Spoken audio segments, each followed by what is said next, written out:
I guess it was a matter of time because of how ridiculous the timeline we exist in is, that something that we talked about already would literally happen again almost exactly the same way.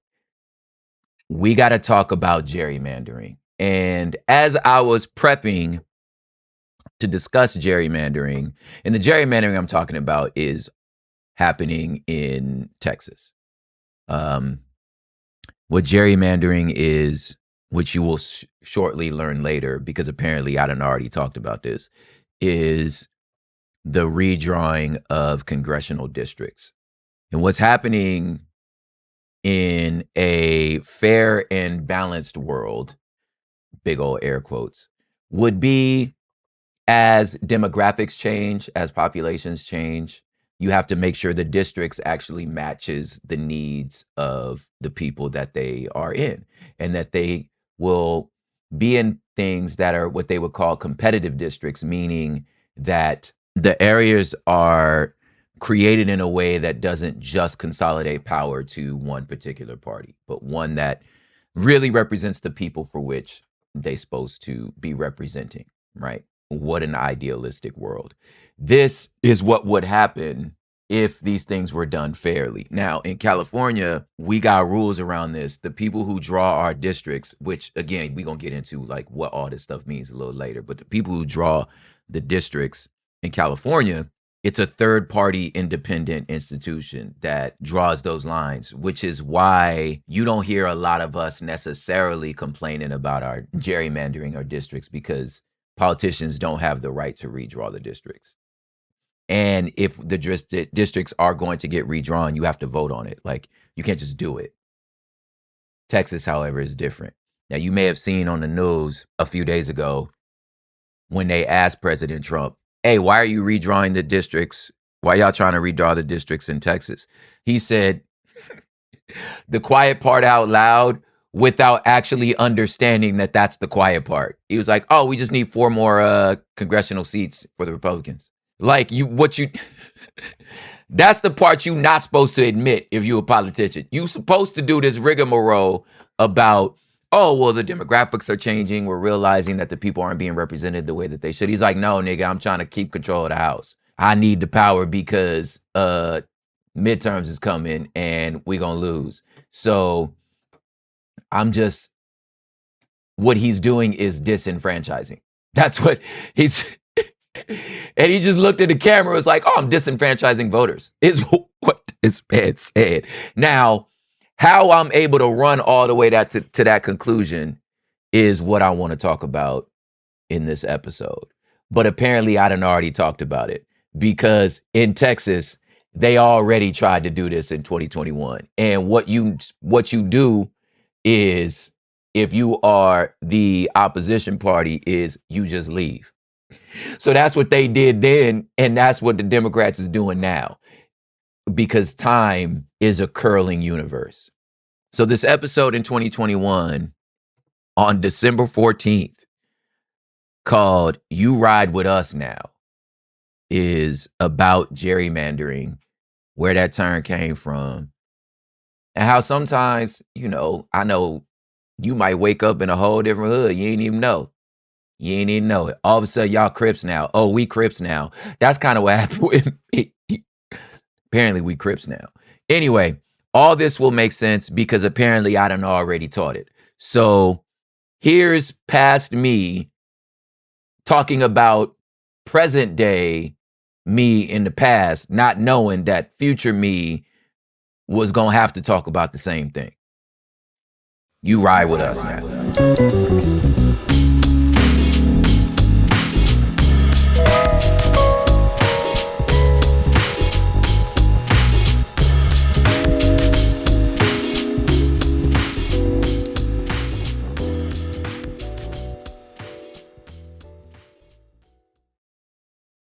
Whether we talking world history, U.S. history, neighborhood history, some of us ain't really have an option what flag we was flying. There was people one day that woke up in Arizona and realized this was Arizona, that it's not Mexico no more. There was people that woke up in Central Europe and realized they was in Germany. They didn't move, didn't know what happened. You just are. There was a moment I woke up and realized I live with Crips. I didn't know. I didn't get no flyers about it. There wasn't no recruiting.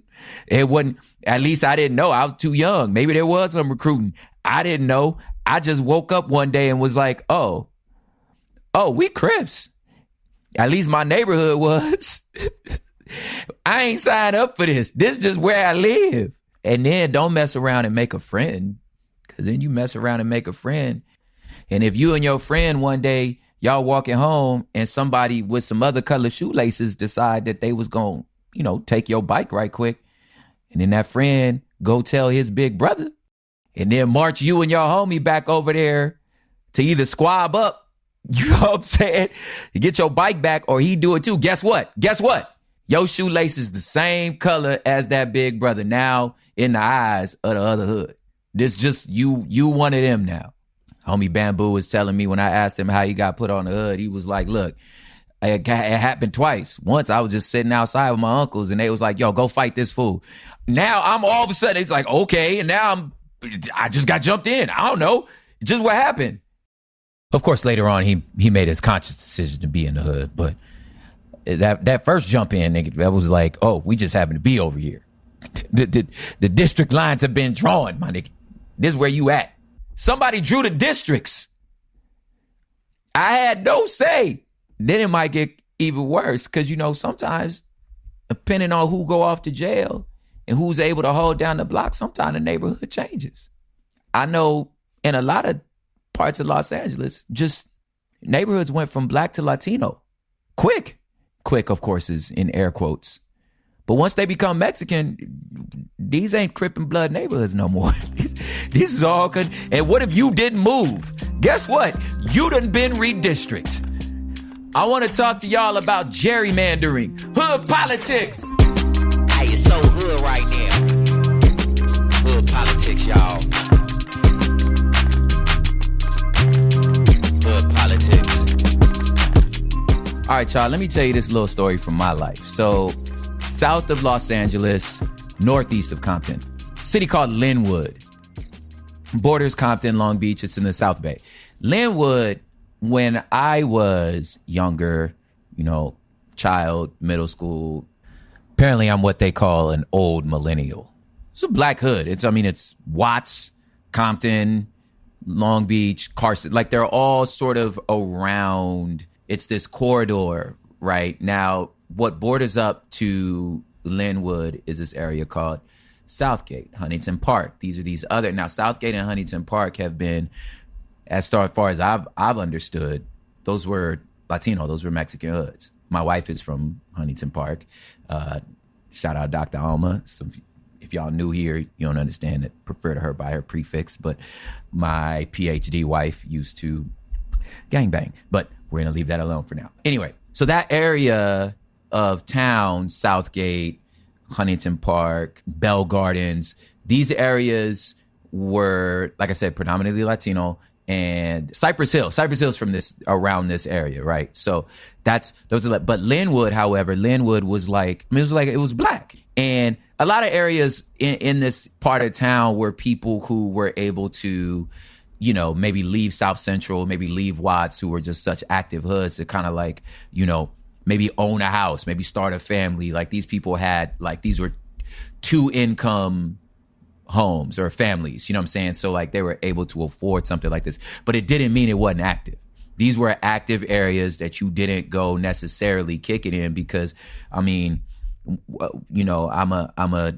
a child of a young child of the heyday of this, of 90s, gangbanging. Like, I'm a little young for it, but I was a kid when all this was like, all the movies was being made about what was happening in LA. I was a kid then. So you ain't just venture into neighborhoods you didn't know. I think I've made this very clear. But the borders, the lines, you had to be able to read the Google map. You understand what I'm saying? But the map was essentially, it was fixed in the sense that us a black neighborhood. You know what I'm saying? So you knew, red, blue, whatever, you knew You just read the graffiti to figure out where you are, or know somebody over there, and you just know the deal. So Linwood's been like that as far as I could remember. Now, when I met my wife, when we first started dating, I was rounding out, I was out of college, I was rounding out my 20s. I'm starting to like meet her family, and she tells me, yeah, her brother and nephew live in Linwood. And I was like, oh, word, that's crazy. It's Mexicans in Linwood? And she looked at me like, what? And I was like, what do you mean, what? She's all, we'll go visit them. Y'all. Now, obviously, this was some years back, but like when we got off the freeway, I mean, there was a Curaçao, which if you don't know, that's like a Latino Best Buy. So it's like if you're buying like electronics and you don't speak no English, like you would go there. You know what I'm saying? There's a El Super, which is like, and a Northgate, which are like Mexican grocery stores. I was like, ain't no sign in English. It was I felt like I was in an altered universe. I was like, when did this become Mexican? And she was like, what are you talking about? Like, it always has. And I was like, no, it hasn't. She was like, you heard of Tweety? Tweety is it's a cholo, like a vato, like gang over there. Cause there's a street called Tweety. And she was like, yeah, my nephew lives over here. And I was like, oh my, it got the mug right. Wait, what? And I was like, but I still got homies down here. I still got friends who I never went and go visit because I don't know. Like, look, I'm not good down there. That's their hood. I thought I come see them in neutral areas. I didn't know when did this become? So they not cripping down here? She was like, no, what are you talking about? The whole joint got redistricted. I was like, I had no idea. Now, you may have not, you may have lived in Linwood for 30, 40 years. This is where your grandma stayed. Where it's like, all of a sudden, you got to change your shoelaces. You didn't even know. Like, you know what I'm saying? And obviously, I'm talking about like us who were civilians, like who wasn't active. You feel me? When you active, you can't change your shoelaces, my nigga. Like, nah, man. Like it is what it is. You feel me? Like, yo, we ride. I don't care who, like, you know what I'm saying? Like, when they done redistrict your zone, it's like, nah, that's not your hood no more, homie. Like, y'all, the geography has changed. Now, this don't happen often, but when it do happen, it's real stark. You didn't move. You ain't changed your location at all, but your affiliation has absolutely changed. Right up under your feet.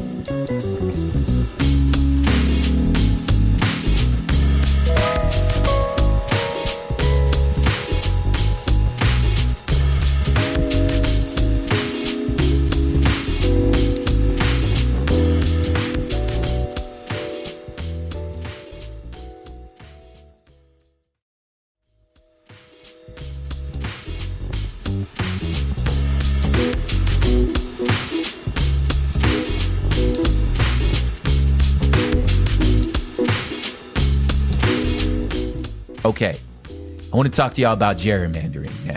Now, the situation I just explained to you had to do with a vast number of socioeconomic and migratory and just changes in the demographic of the city, and birth rates, all this good stuff. Like, there's a million different things that make this. Gerrymandering is a lot more sinister. To step back to explain gerrymandering, let me talk about why I want to talk about it. So check this out. Merrick Garland, the head of the U.S. Department of Justice, is suing the state of Texas over districting. There's a lot going on here. So you got the federal government suing a state, so and you like, how can you do that? What's happening right now? Well, every so often around time for midterms or voting things, you have to set up your congressional district. And a congressional district is an area of town dependent on where you live. And in that district, there is a representative that goes to the legislature that is supposed to represent your district. That's who you are voting for. And again, in the legislature, you have the Senate, and then you have the House of Reps. Your district is the person that's in the House of Reps, or your congressperson. We're talking about Congress. Every state only gets 2 senators, right? So that's different, right? Your district goes into the House. Now, how you decide who that person is y'all vote. You elect them, but you vote based on your address because your address tells you what district you in. And that district's going to put up somebody going to run for Congress for your district and you vote for them. Well, how do you decide what district you're a part of? Now, why is my address a part of a certain district and not a part of another district? I live in the 34th district in Los Angeles, and my rep is Jimmy Gomez. He's been in this congressional district since July of 2017. His next election is next year. He's a Democrat. That's my district. It's also important. I suggest there's a govtrack.us. If you want to like find your district, like that stuff is super important because this is how we going to see how this matters a little later. That's why I'm doing this thing. Okay. You need to know what flag somebody done put on you as you walking around here. Cause sometimes imagine walking through a hood, not knowing what flag you got, but everybody else know. Niggas out here putting in work for you and you don't know they doing it. Niggas making decisions on your behalf. You feel me? Deciding who the op is for you, my nigga. You just out here trying to just buy some groceries. You trying to go get a taco. You feel me? Over at the Holy Moly in Long Beach. Niggas done already decided, oh no, we know who you is. And you like, wait, what? No, I'm from, and they like, nah, that's not that hood. That hood is this now. And you like, well, nigga, when did you become an op? When did I become the op? You better know your district. So districts are set up in theory to be geographical, and that the idea of them being geographical has to do with the thought that people in shared geographical spaces have similar concerns because people usually cluster around people that they live similar lifestyles to, similar socioeconomic, similar ways of life, yada, yada, yada, right? So like you're not going to have city folk in a farm, right? You're going to have farm folk in a farm. So you just make that one district because they're going to have similar needs and desires and similar things, and things they're going to ask for their rep. Now, us in, cities, we're going to have also similar things. Like we're all, in my district, we're all kind of concerned about, whether it's gentrification, whether it's clean streets, good sewage, good schools. Like we're all concerned about the same stuff. Now, Long Beach, okay, that's a coast, right? So although we're both cities, we have different needs, right? One of their needs has to do with the beach and with keeping the beach clean, and their sewage system is different, and you got more salt water in the air. So there are certain things that they're going to be concerned about that even though we're both cities, we shouldn't be in the same district because we have different needs. Does that make sense? Right? That's the way that districting is supposed to, in a type of democratic republic that we have. That's the concept, right? But who gets to decide what district? Well, not us. Somebody draws red lines on a map. We'll talk about redlining one day, which is a different type of districting. But yeah, you just draw lines on a map. Another good parallel that might help, like if you're not really into the gang understanding, is like what high school you gonna go to, like your school district. Some of y'all may live in an area where the high school closest to you is actually out of district. You got to go to one different. And it seemed like that don't make sense, right? But it's just how the things were drawn. And then maybe next year it might be different. All of a sudden, that school's in your district. It's weird, right? It's in a lot of ways it feels real colonial. Like now, going into y'all's history, like y'all global history, this is a freebie. A lot of North or Saharan Africa, or different, just Africa period, once Europe got there and decided that it belonged to them, they decided to just like divide the land and being like, okay, you get this part, you get this part. And they just drew these lines, and these lines might have gotten drawn right in between your neighborhood, split your house in half. All of a sudden, your cousin across the street, that's your blood. We're the same tribe. We're the same everything. They're a different country. Because somebody drew a line there. It's just, you're no longer, and all of a sudden they're like, oh, no. That's that. You're this. You guys are different countries. What? This is ridiculous, right? I mean, but that's, in a lot of ways, like that's some of the borders in Africa were like that. Like colonizers drew it. I've said in a poem before, if you guys are familiar with my other work, I have a poem called 2 minutes and 30 seconds. But I was like, yeah, once you get up into space, you look back down at the earth, there's no lines all over the ground. There's no word. The word Florida isn't written across the ground. It doesn't look like because it's not real. Somebody drew a line. You know what I'm saying? Like, and then we enforce them, I guess. You know what I'm saying? But like, they don't occur. There's no force field at the 47th parallel that separates Canada from, there's no magical thing there, although it feels like it sometimes, but it's not. Like there's nothing there except that we said it is. The 47th parallel is not real. It's because of globes. That's why we call it that, right? So anyway, so back to this. So congressional districting is decided by the state. Because if you can clump certain people together for their shared needs and concerns, if you get enough people that have the same shared needs and concerns, then what do you have? You have power, right? That's how you consolidate power. That's how you get stuff passed. That's how you get stuff done. If you have enough people with the same shared interests and they all are agreeing, yo, this is our guy. This is who we want. We all want it to be like this. Boom, we got it, right? That's that district.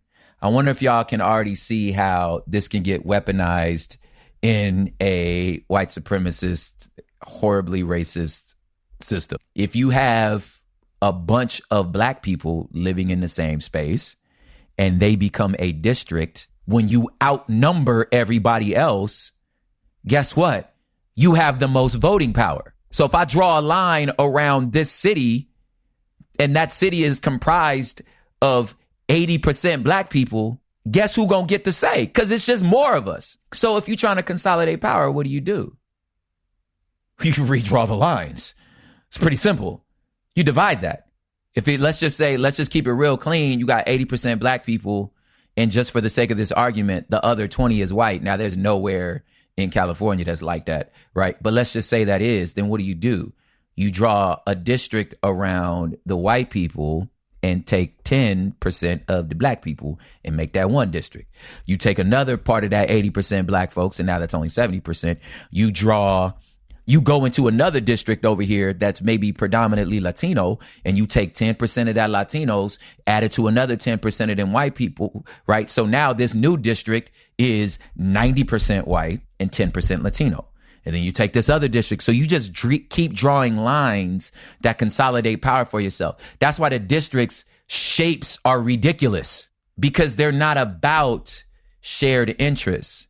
They're about power. Are y'all following me? You just draw lines around groups that make you more powerful. So you might wake up one day in a brand new district. I'm looking around my neighborhood. I live in a part of town that's like almost 100% Mexican. Like me and my daughter holding down the black population in my neighborhood. You feel me? So we're in this one district, but what if they drew our lines a little different, where our house is now included in area called Monterey Park, which is almost 100% Asian? Then the things that have to do with my community, I'm not going to matter. My representative, like, I don't represent the vast majority of my district no more. That's because the guy wanted to get elected redrew the lines to make sure she could. So Merrick Garland is suing Texas because Texas is in the process of redistricting. Now, what is the basis of the suing? The basis of the suing is Section 2 of the Voter Rights Act. I talked about the Voting Rights Act before, right? Y'all do your Googles on exactly what that is. But what happened was, when that Voting Rights Act came into power in 2013, it got gutted. How did it get gutted? Basically, one of the things that we were trying to do with the Voting Rights Act was this idea of redistricting oftentimes was for the purpose to, follow me, disenfranchise black and brown voices, because there's so much of us. And when you hear white supremacists like the extreme right talking about like white genocide, talking about the fabric of our nation being changed, the the way that our society is working now. They feel like they're being outnumbered. Nobody's caring about them no more. This is a way to counteract that, because you're right. If we're talking sheer numbers, there's more of us. So why aren't we getting laws passed? Why aren't we being represented? Well, you just redraw the maps. Rather than letting us consolidate and stay together, you just redraw the districts. It's actually pretty brilliant.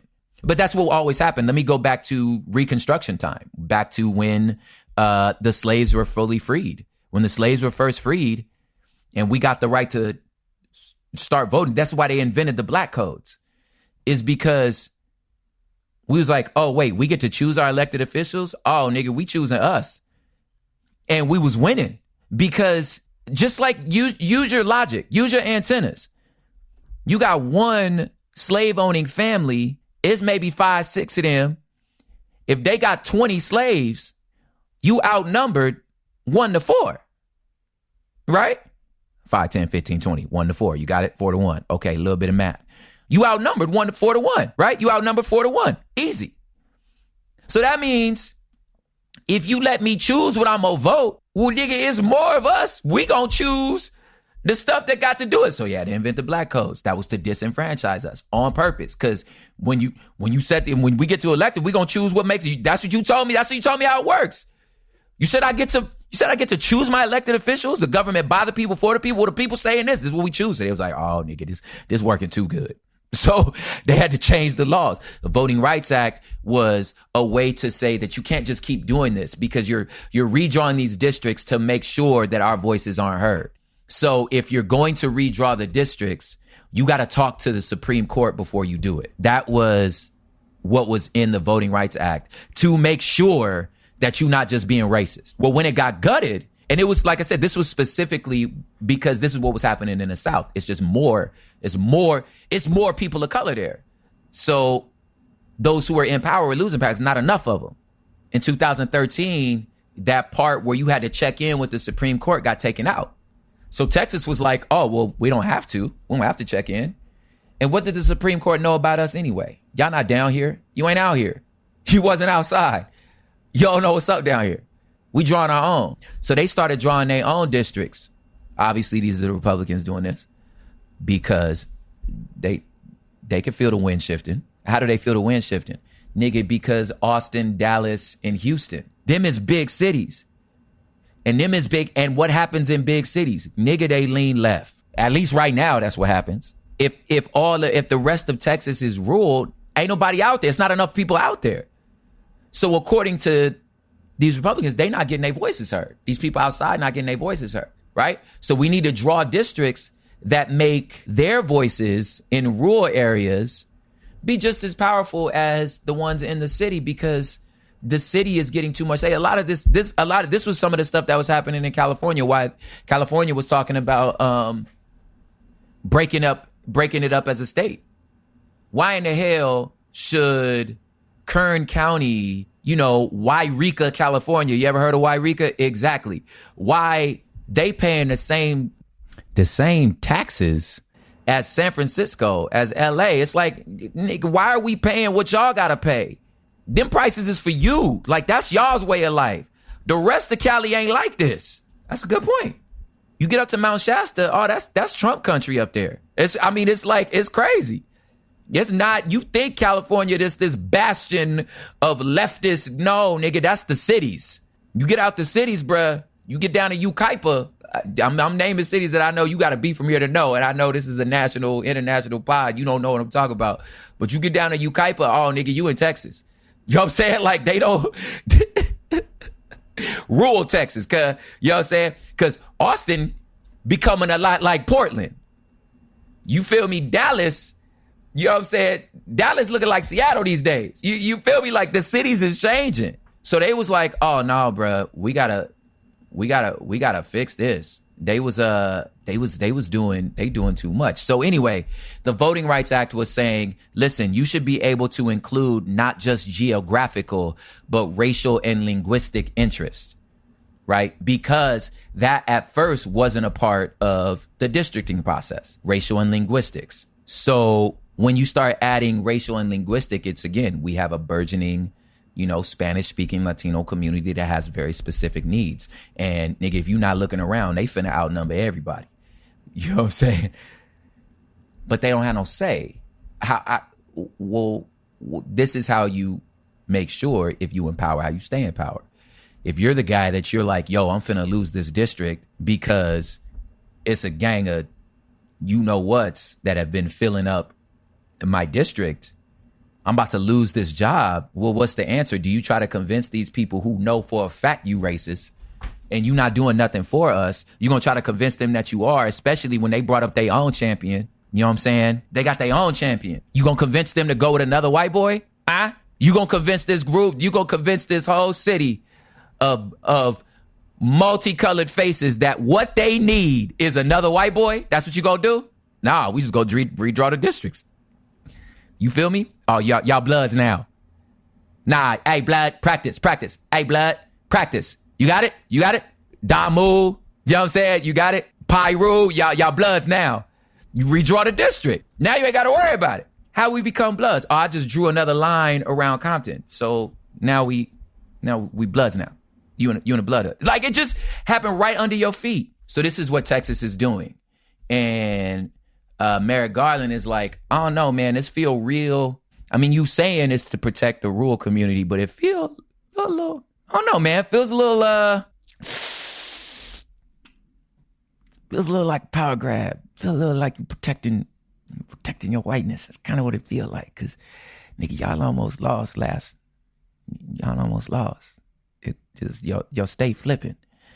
And it seemed like you're not representing the people, you representing yourself. And just, I don't know if y'all could do this.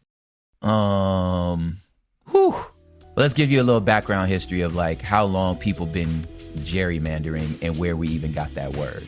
Let's take a break.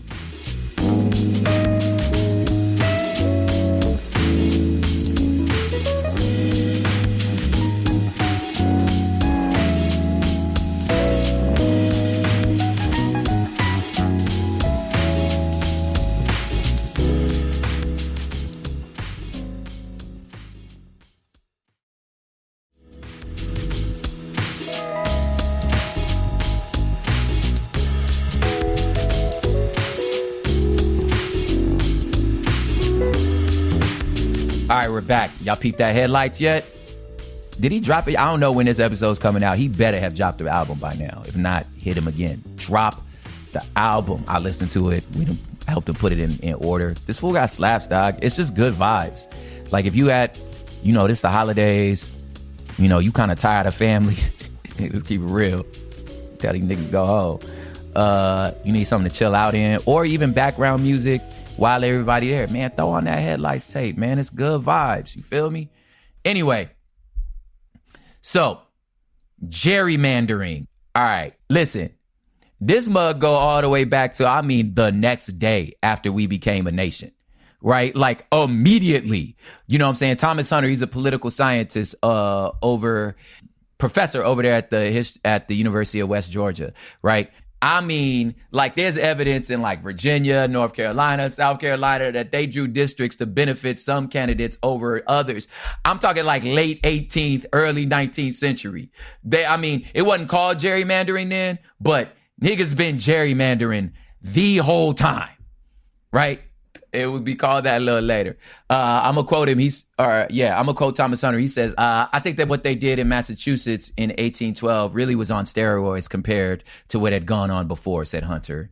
Okay, I'm gonna get to it. Now, check this out. So 1812, the Boston Gazette, right, was this he ran this political cartoon with this like species, is this drawing of this like monster, right, that they called it the gerrymander, right? It was this fork-tongued creature that looked like almost like a dragon a little bit, that was shaped like a contorted Massachusetts voting district that the state's Jeffersonian Republicans had drawn to benefit their own party. So again, rather than drawing district map that made sense, they drew this weird shaped thing around the side of Boston and they called that one district. And it's because they were just drawing circles around people that would vote for a Jeffersonian Republican. So rather than having a district and trying to win that district over, you just drew a circle around people that would vote for you. And now, homie who signed off for this became a future vice president, Eldridge Gary, right? Who signed off on his party's redistricting in February, unwittingly submitting his place in the United States lexicon of underhanded political tricks. So the Federalist reprinted it. That's a newspaper. And so when they reprinted it, it was kind of like this. It was because it was supposed to be a play on words with a salamander, right? So they called it a gerrymander. Even though Jerry's name is pronounced Gary, but we say it like Jerry, it's just whatever. It's just, this is what happens when something's 200 years old. So anyway, he drew a district that did not make sense to make sure that he could stay in power, right? But before that, they used to call them rotten boroughs, which is, again, you make a district that would ensure that these people in this room would vote for you. So if you living in this area, your neighborhood happens to get redrawn, my nigga, all of a sudden you on the wrong side of town, according to your voting practices. Now, in a defense of redrawing districts, can in some ways be like my first example of Linwood. The demographic changed. You know what I'm saying? Like the city it's different, right? The borders are different. Using a gang analogy here, like when you say you from Compton, we have to be like you from East or West, because one side is blood, one side is Crip, but maybe it wasn't always like that. Because, there was a time that Bloods didn't exist. You feel me? Right? So, that means that the city needs to be, who's representing y'all we need to redraw these districts, because these two areas have very different interests, right? So because of that, you need different representatives. So there is a time that maybe it is important to redraw lines. But then it's other times that it's like, when it's coming from the top down rather than the bottom up, it's because, these fools is consolidating power. So, moral of the story for all of us, what do we need to know?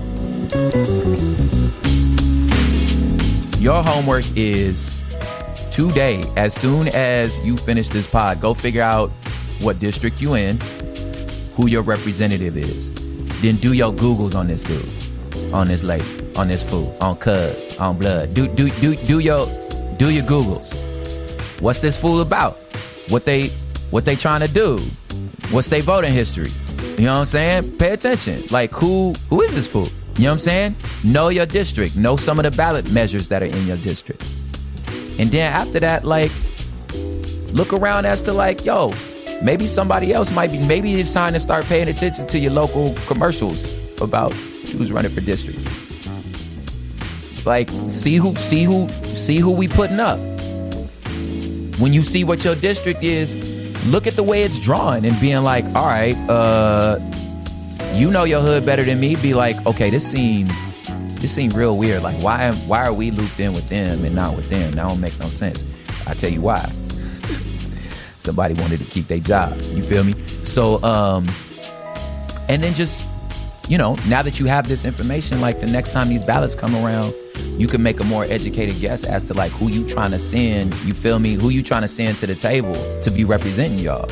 Like, who's your soldier? Is this soldier really interested in our good? See, there's a lot of things in politics that I feel you are so far away from us that it seems like it don't do nothing.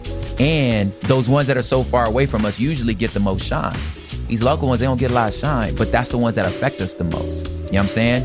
Your vote in your local one is one of a couple thousand. Your vote for them national ones, a couple million.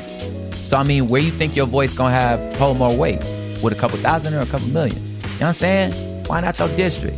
Find out what color laces you got. You know what I'm saying? Maybe you ain't had no say, but you do now. Politics, y'all.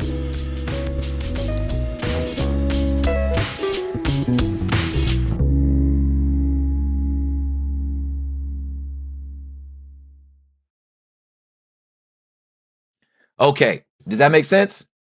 So this is what's happening right now. like I said, President Trump tried to do it a long time ago. Merrick Garland sued Texas for doing this because it's like, my nigga, you can't just make up the lines because you losing. The conclusion that anyone would draw from this who got any logic is, if y'all play fair, you gonna lose. And then some would argue, why is the board the way it's set now the fair way? You understand what I mean now because you just heard me talk 30 minutes about what I mean by all this. Why is the board fair now? Or then, yeah, like, why can't I change the board? Why is this not fair? Why is it not fair to look at what's happening right now and say, dude, like, the needs of my people are being underrepresented, so we need to change this. We need to change the districts. Well, because you already told me that's not what you're doing. You already told me you're doing this just to make sure you stay in power. Your man said that. We just need 5 extra seats. So we're just going to redraw the districts to make sure that anyone that is Democrat or left-leaning, or let's go ahead and give you a subtext, a person of color, is not going to have power. There it is, guys. What sucks about politics is you're not really going to find much that hasn't already happened and has already proven to be quite detrimental to us. But, you know, here we are. So that's what's happening in Texas. We'll see how it goes. Hood politics.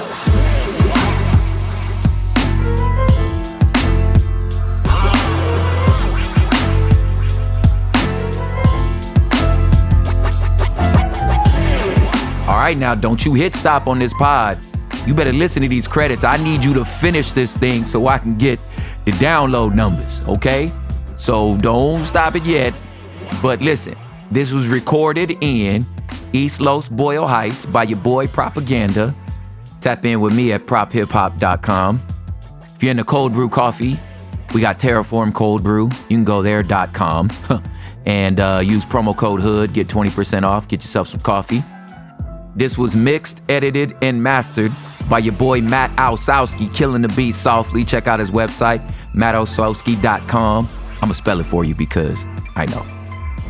mattosowski.com. mattosowski.com. He got more music and stuff like that on there, so go and check out the heat. Hood Politics is a member of Cool Zone Media, executive produced by Sophie Lichterman, part of the iHeartMedia Podcast Network. Your theme music and scoring is also by the one and only Matt Osowski, still killing the beat softly. So listen, don't let nobody lie to you. If you understand urban living, you understand politics. These people is not smarter than you. We'll see y'all next week.